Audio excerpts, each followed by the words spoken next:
అండి అందరికీ నమస్తే. నా ప్రాణం నువ్వేలే పార్ట్ 34. వైభవ్ కృతి ఆఫీస్ లోకి వెళ్ళగానే ఇంటికి వెళ్తాడు. హాల్లో ఉన్న మాలినీదేవి వైభవ్ ని చూసి, ఏంటి వైభవ్ చాలా సంతోషంగా ఉన్నట్లున్నావు?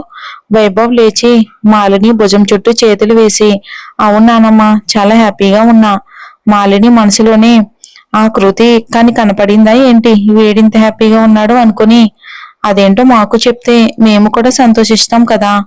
వైభవ్ అది నానమ్మ అని చెప్పబోతూ ఆగి, నో చెప్పకూడదు, కృతి ఎక్కడుందో తెలిస్తే మళ్ళీ తనని నాకు దూరం చేస్తారు అనుకుని, ఏం లేదు నానమ్మ. అవును కైవల్య ఎక్కడా? నేను హాస్పిటల్ నుండి వచ్చినప్పటి నుండి కనిపించలేదు. అప్పుడే మెట్లు దిగుతూ వస్తున్న కైవల్య, ఇక్కడున్న అన్నయ్య ఎలా ఉంది అన్నయ్య అంటుంది. వైభవ్ ఒక్కసారి కైవల్యాన్ని పైనుంచి కింద వరకు చూసి, ఏంటే నువ్వు నా చెల్లివేనా? కైవల్య, అన్నయ్య. వైభవ్, నానమ్మ దీని ఆరోగ్యం బానే ఉందా? లేకపోతే ఒకసారి డాక్టర్కి ఏమైనా చూపిద్దామా? మాలిని, నాకు కూడా అదే అనుమానంగా ఉందిరా. కైవల్య, నానమ్మ. మాలిని, నేను ఎన్నిసార్లు చెప్పాను కాస్త ఆడపిల్లలా ఉండవే అని. ఎప్పుడు చూడు ఆ చిన్న చిన్న గుడ్డ ముక్కలు వేసుకుని తిరిగేదానివి.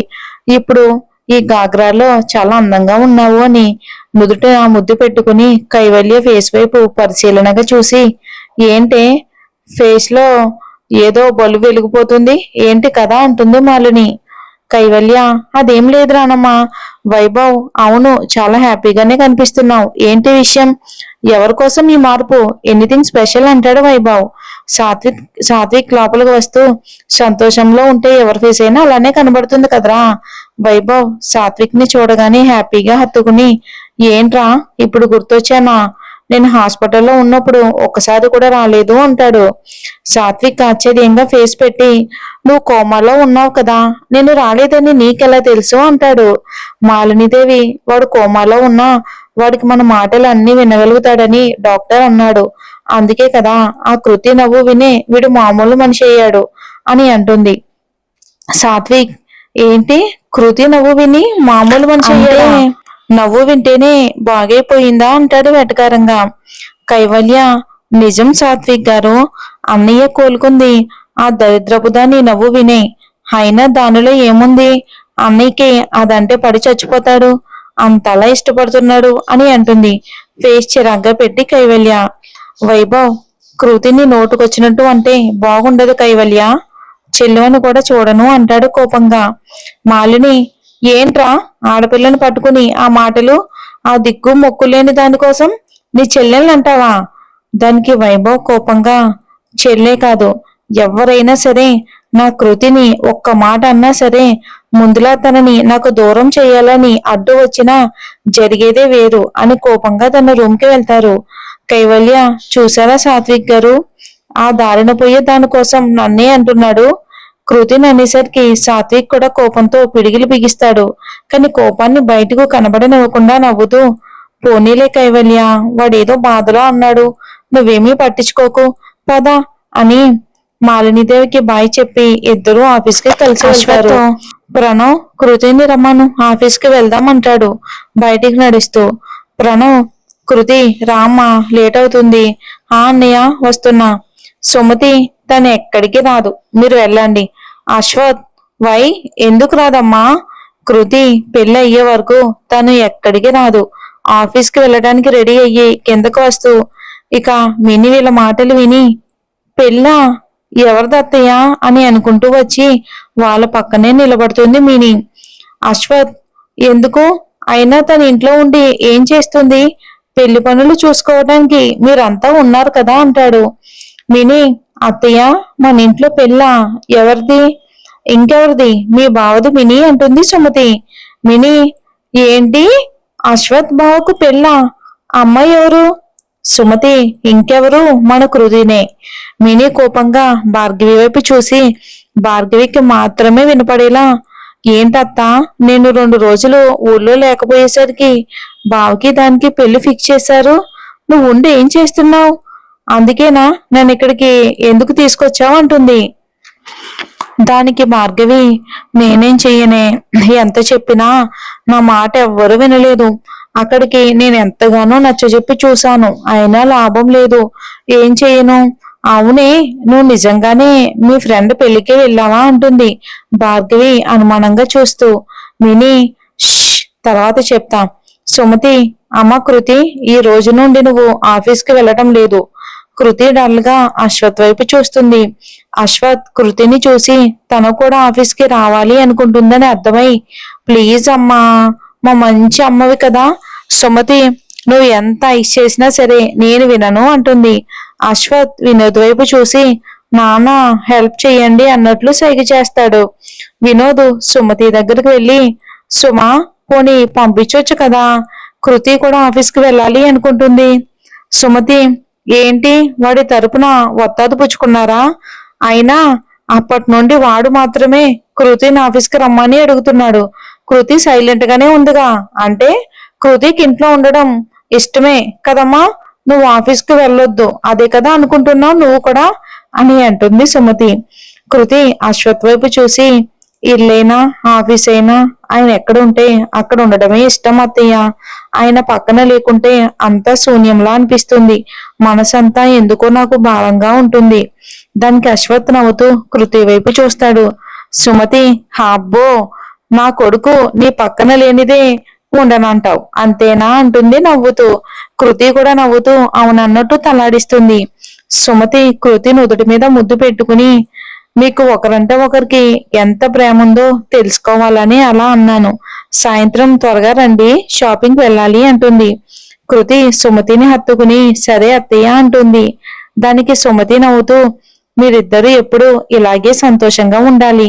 నీలా ప్రాణంగా ప్రేమించే అమ్మాయి వాడి జీవితంలోకి రావటం వాడి అదృష్టం" అంటుంది. ప్రణవ్, "అందుకే ఆంటీ, అమ్మాయిలంటేనే చిరాకు పడేవాడు.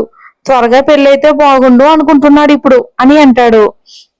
అశ్వత్, "ఓ, నువ్వు మాత్రం అనుకోవడం లేదా మార్చే" అనేలోపు ప్రణవ్ వచ్చి అశ్వత్ నోరు మూసేసి చిన్నగా, "రేయ్, పూర్తిగా నా లవ్ మొదలవక ముందే ఎండింగ్ కార్డ్ వేయకురా, మీ పిన్నిగ్గని తెలిసిందంటే అంతే" అంటాడు.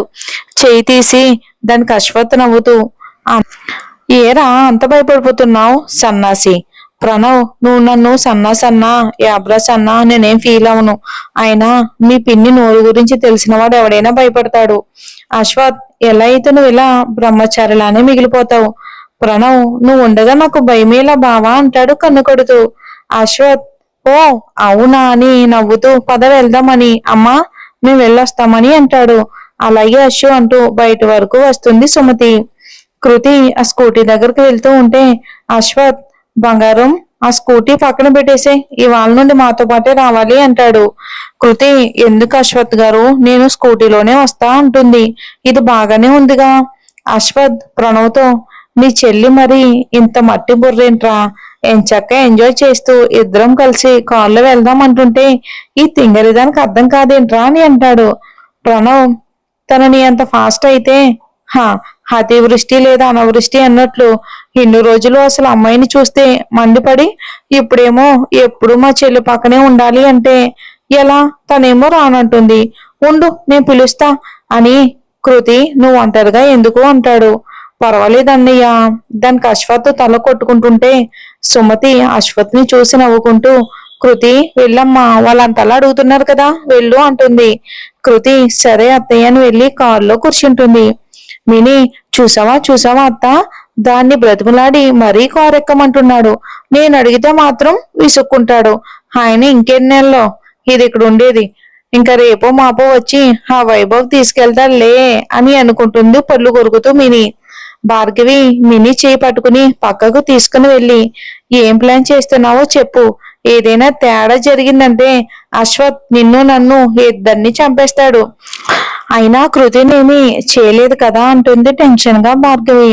మిని, "కూల్ అత్త, ఎందుకంత టెన్షన్? మన గురించి ఎవరికీ తెలియకుండానే మనకు కావలసిన పని జరిగిపోతుంది." భార్గవి, "అసలు ఏం చెయ్యాలనుకుంటున్నావే?" మిని తన వైభవ్ దగ్గరికి వెళ్ళినప్పటి నుండి జరిగింది మొత్తం చెప్తుంది. భార్గవి, "ఏంటి నువ్వు అనేది, నిజమా? ఒక అమ్మాయి కోసం ఒక మరణకాండ సృష్టించాడు. అసలు వాడికి మనసాక్షి ఉందా? అలాంటి వాడికి నువ్వు హెల్ప్ చేస్తున్నావా?" మిని, "చూడత్తా, నువ్వు ఏ ఉద్దేశంతో నన్ను అశ్వత్ బాబుకి ఇచ్చి పెళ్లి చెయ్యాలనుకున్నావో నాకు తెలియదు. కానీ నేను మాత్రం ఈ ఆస్తికి మహారాణిని కావాలి అనుకుంటున్నా.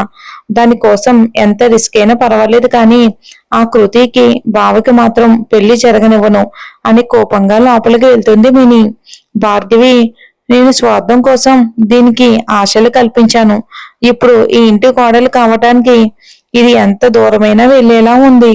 ఇప్పుడు ఏం చెయ్యాలి అని సోఫాలో కూర్చుని ఆలోచిస్తూ ఉంటుంది. అశ్వత్ కార్ డ్రైవ్ చేస్తూ పక్కనే కూర్చున్న కృతిని రెప్పవేయకుండా చూస్తూ ఉంటాడు. అశ్వత్ అలా చూస్తూ ఉంటే దానికి కృతి సిగ్గుపడుతూ తల ఉంచుకుని, నన్ను కాదు, ముందు రోడ్ చూసి డ్రైవ్ చేయండి. అశ్వత్, ఇంత అందం నా పక్కన కూర్చుని ఉంటే రోడ్ ఎలా చూడను అంటాడు. ప్రణవ్, ఒరే బావా, కాస్త తల తిప్పి రోడ్డు చూడరా, లేదంటే ఆఫీస్కి కాదు హాస్పిటల్కి వెళ్ళేలా ఉన్నాం. దానికి అశ్వత్ కోపంగా ప్రణవ్ వైపు చూసి కార్ స్పీడ్ పెంచుతాడు. ఇంకా సాత్విక్ కారులో తన పక్కనే కూర్చుని ఉన్న కైవల్యాన్ని చూస్తాడు. విండోల నుండి బయటికి చూస్తూ ఉంటుంది. సాత్విక్ మనసులోనే అశ్వత్ ఆఫీసులో ఉన్న కృతిని చూసి తను ఇక్కడే ఉండన్న విషయం కైవల్య వైభవ్కి చెప్తే వాడు వెంటనే కృతిని తీసుకెళ్లిపోతాడు. అలా అయితే నా కోరిక తీరదు. కైవల్య కృతిని చూసిన వైభవ్కి చెప్పకుండా ఉండాలి. ఎలా ఎలా అని కాసేపు ఆలోచించి కైవల్యాన్ని పిలుస్తాడు. కైవల్య, చెప్పండి సాత్విక్. సాత్విక్, మీ అన్నయ్య కృతి కోసం వెతికిస్తున్నాడు కదా? కైవల్య, అవును, నానమ్మ చెప్పింది సాత్విక్ గారు. సాత్విక్, నువ్వు కృతిని ఒక మాట అంటేనే చెల్లువని కూడా చూడకుండా నేను తిట్టాడు. మీ నానమ్మ నిన్ను వెనకేసుకుని వచ్చిందని తన మీద కూడా అరిచాడు. మరి తన ఇంటికి వస్తే మిమ్మల్ని ఇంట్లో ఉండనిస్తాడంటావా? కైవల్య, అదేంటి అలా అంటారు? తను మా అన్నయ్యకి ఇష్టమైన వ్యక్తి అయి ఉండొచ్చు, కానీ నేను మా నానమ్మ అంటే అన్నయ్యకి ప్రాణం. ఆఫ్టర్ ఆల్ ఆ లేబర్ దానికోసం మమ్మల్ని వదులుకోడు. సాత్విక్, ఏమో వదులుకోవచ్చేమో. కృతి అంటే వాడికి చాలా ఇష్టం. కాదు కాదు, పిచ్చి, అది ఎంత దూరమైనా తీసుకెళ్లొచ్చు అంటాడు. కైవల్య, ఇప్పుడు ఏం చెప్పాలనుకుంటున్నారు సాత్విక్ గారు? సాత్విక్, ఎంతైనా నువ్వు నా ఫ్రెండ్ చెల్లెలివి, పైగా నాకు బిజినెస్ పార్ట్నర్వి. అందుకే నీ మంచి కోసం చెప్తున్నాను. ఆ కృతి మీ అన్నయ్య దగ్గరకు వెళ్లకుండా ఉన్నంత వరకే నీకు మీ బామ్మకు సేఫ్టీ అనేది నా అభిప్రాయం. తర్వాత నీ ఇష్టం అంటాడు.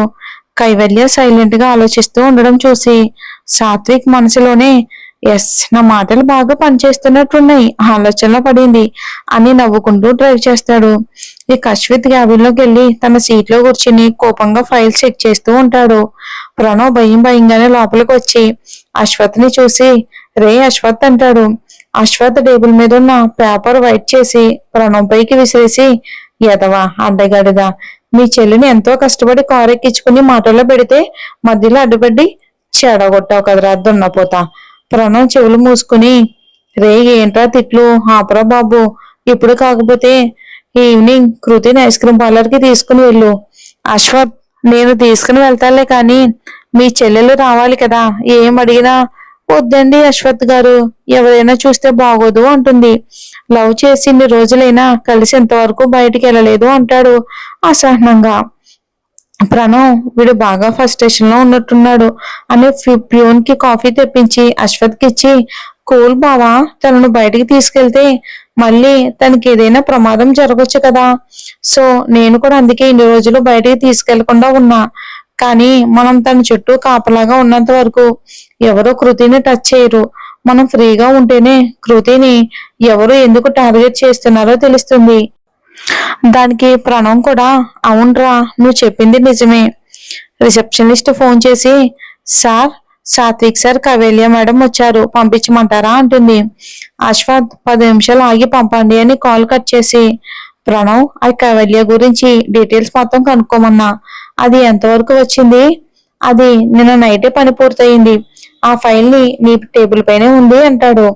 అశ్వత్ ఫైల్ మొత్తం చూసి, రే ప్రణవ్, ఈ ఫైల్ ఒకసారి చూడు. ప్రణవ్, ఏమైందిరా? అశ్వత్ నాన్న కృతి ఫాస్ట్ గురించి చెప్పినప్పుడు అత్తయ్యని చంపేసిన వాళ్ళ పేర్లు సేమ్. కైవల్య నానమ్మ అన్నయ్య పేర్లు కూడా సేమ్ ఉన్నాయి. అంటే వాళ్ళు వీళ్ళు ఒకటే అయి ఉంటారా? ప్రణవ్, ఈ ఊర్లో కైవల్య డీటెయిల్స్ దొరికినంత వరకు కలెక్ట్ చేశాను. ఇద్దరు ఒకటేనని ఎలా తెలుసుకోవటం అంటాడు. దానికి అశ్వత్, ఆ కైవల్య వచ్చింది కదా, తనని అడిగి తెలుసుకుందాం, వాళ్ళని లోపలికి రమ్మను అంటాడు. మరి ఏం ప్లాన్ చేశాడో ఏంటో వచ్చే ఎపిసోడ్ లో చూద్దాం.